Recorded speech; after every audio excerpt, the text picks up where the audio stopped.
And then later on, he went to ask his mom. He said,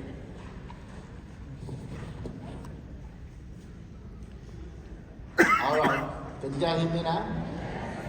So later on, he came and asked his mom. He said, Mom, where us came from? And the mom said that Adam and Eve get together. That's why we was born. So the son turned around, asked mom, say, Mom, that's not what Dad told me. He said we came from the ape. And then the mom turned around and said, that's his family came from.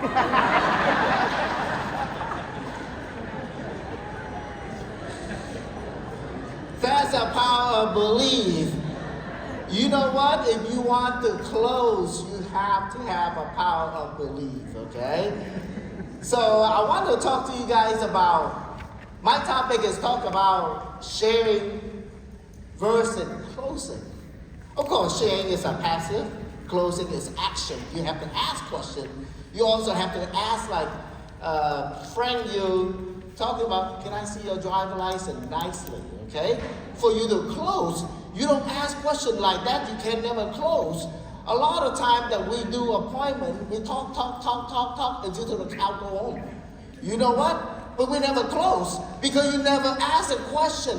Just like one of the guy in my office, all this time, I don't want to say his name is Sam, but until the 45 years old, this guy is still single.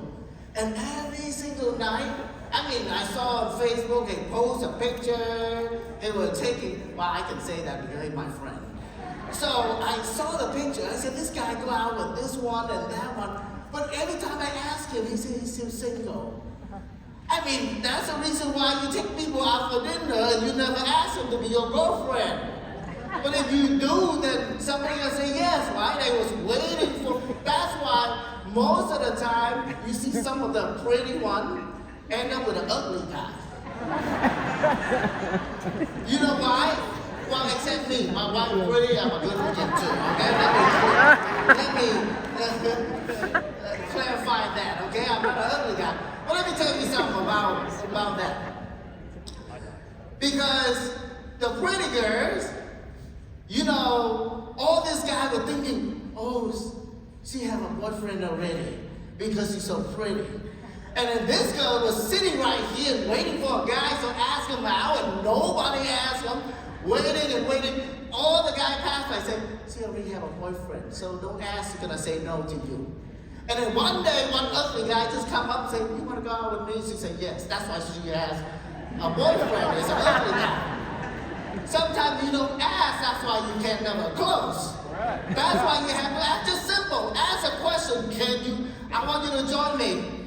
All this time, sometimes I see my team member, they do a presentation, the guy said, so you want me to join you? You want to recruit me? I'm like, oh no. Why? Just say yes. I want you to join me. It's not simple enough, right? So, because you dance around too much, that's why you can never close. You have to have a closing mind.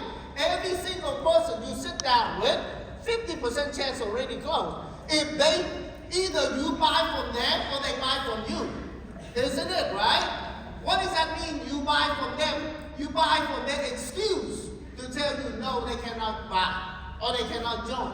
Or that guy had to buy from you because you do whatever it takes to talk to this guy, either join you or buy from you.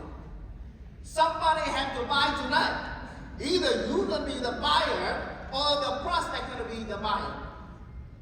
Which one do you want? That's why you have to ask that question. Okay?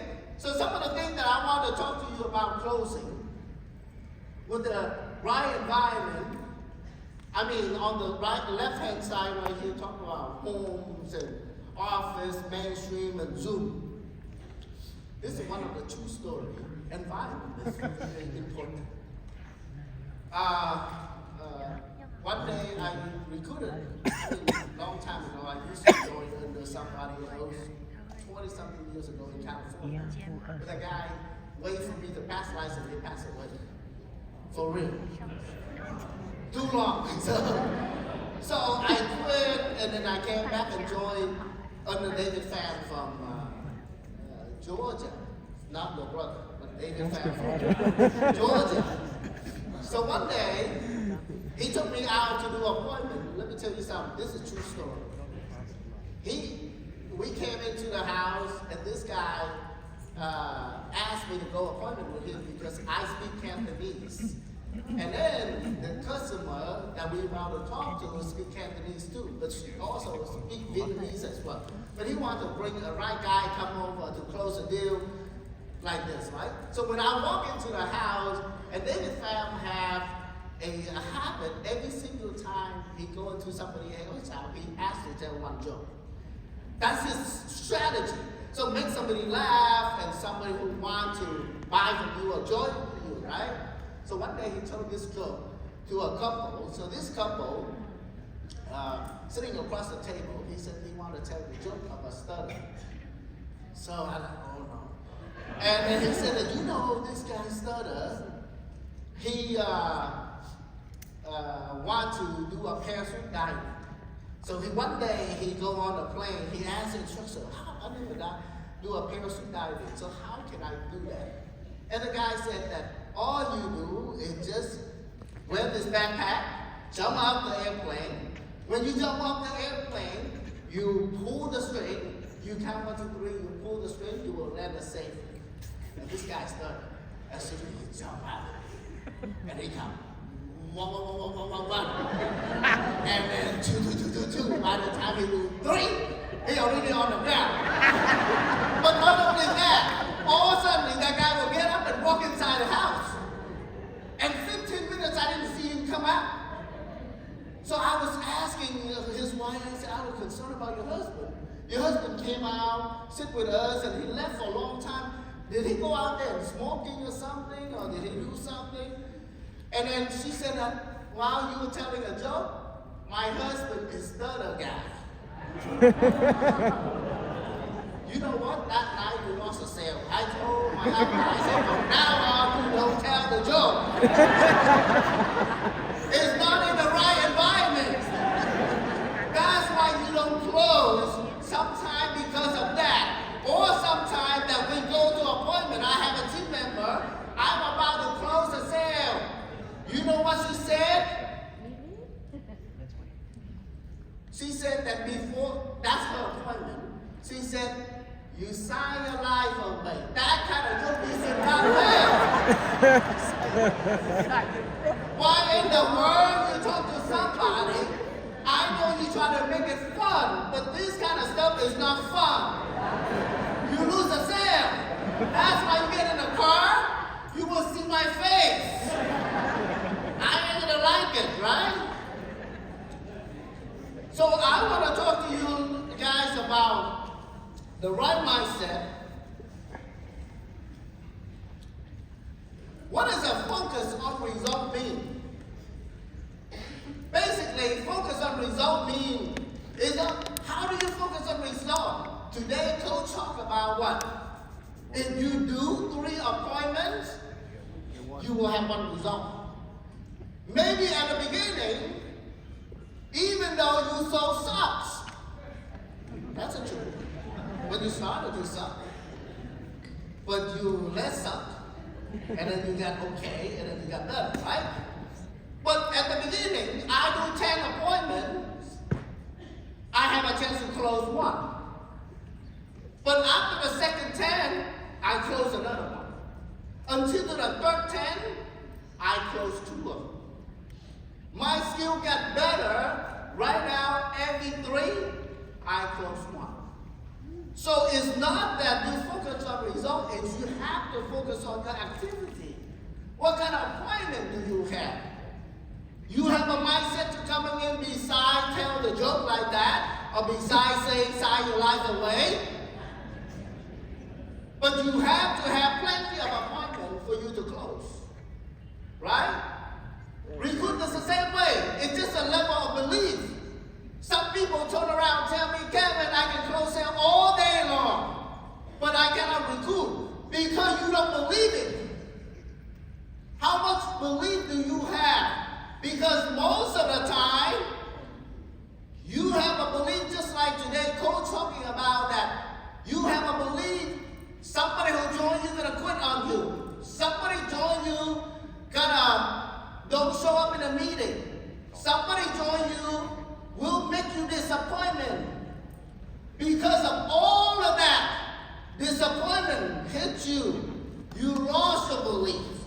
That's why you cannot close. How in the world the guy in my team speak perfect English? English is a first language. He cannot close. And he asked the guy, English is a third language to close. Right? Why? You cannot do a flip chart. The flip chart I do just like do you, except I have better looking face in here. But it's a level of belief that you have. That's why make you closing or not. And I tell you, when you talk about closing sale, let me show you something. Can I have an Elmo, please? I want to show you this. You guys see this? This is one family. Coming from one family. I sit down, I write down every single name of her and his family. So I sit down, I close all of this account. 28. And I have the other family. I close 33 accounts. Total 80,000. 33 accounts. I also have this appointment where this guy, I sold him my restaurant. So I sold him a restaurant 2003 when I first got into this business. 9 months after that, I became MD. And I sold him a restaurant. He bought my restaurant for $70,000. We put $250,000 out, and we sold it for $70,000. So we walk away because we seen this as better future. That's why we walk away from that. But after that, I sold him a policy because he bought a restaurant so cheap. Can I have an Elmo, please? He bought the restaurant so cheap from me. That's why he wanted to buy. But I find out he has a lot of family. So this is what is one family. This is his family. This is him, his wife, his son, his daughter. Later on, I follow up, sell to his granddaughter, grandson, his mom, and then this is his daughter-in-law. And then from this guy is another guy owned the restaurant. It's his brother too. So I sold to him, the daughter, and then this is the son. And then he has a sister, and Sister Mary and the son, I sold to all of this. And then this lady is a sister-in-law. This is his oldest brother. I came in, I sold to him and sold to her, and then with the two kids. And then every single family from here, either you just came to America or you've been here a long time, you know me, including the people that he worked for him at the shop. So total closed 46 account out of that and 150,000.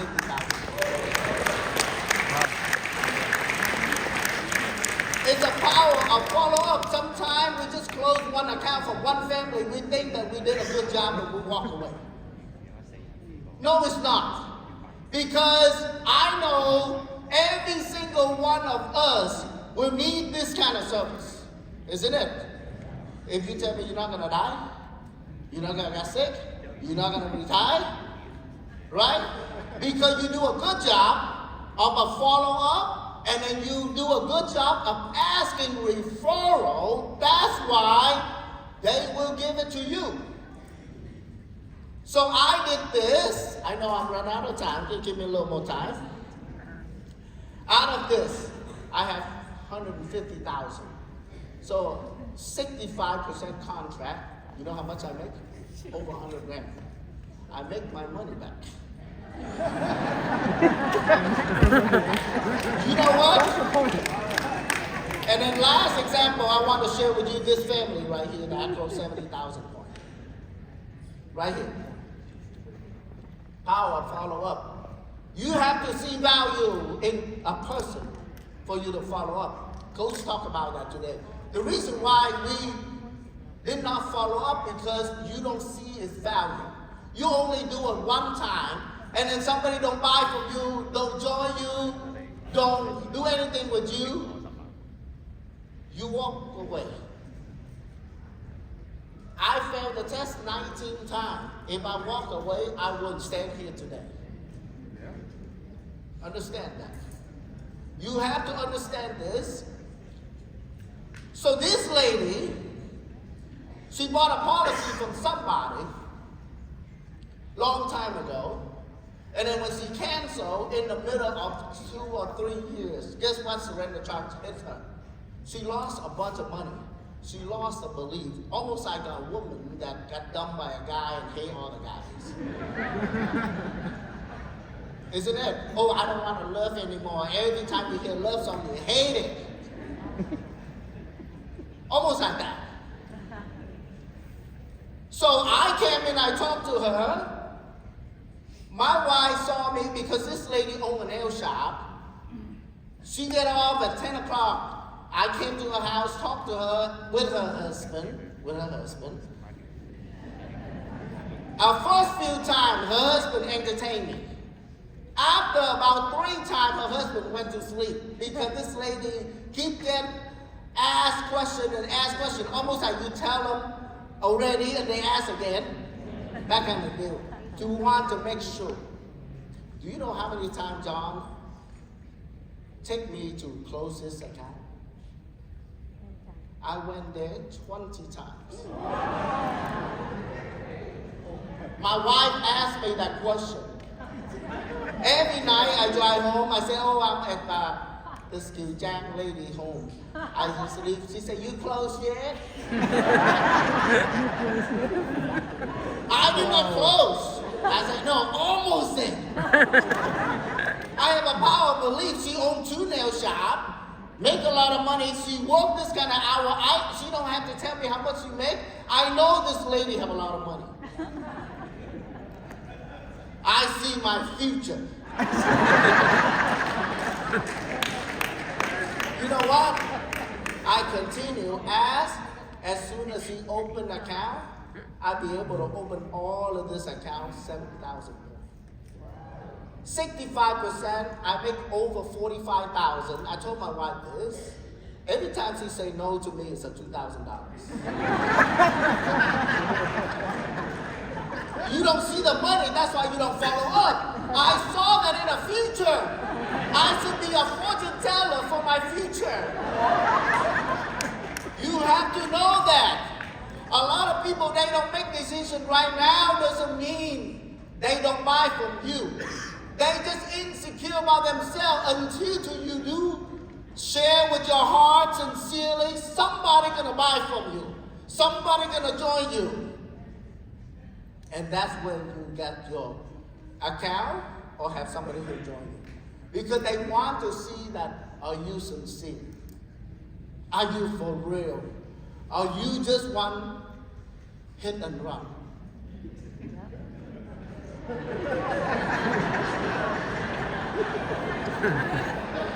You are the type of hit and run type of guy? Are you here for a long haul? Success will taste sweeter when it's harder to get. Right? So, my name is Kevin Tu. I'm 5'4". I approve this message.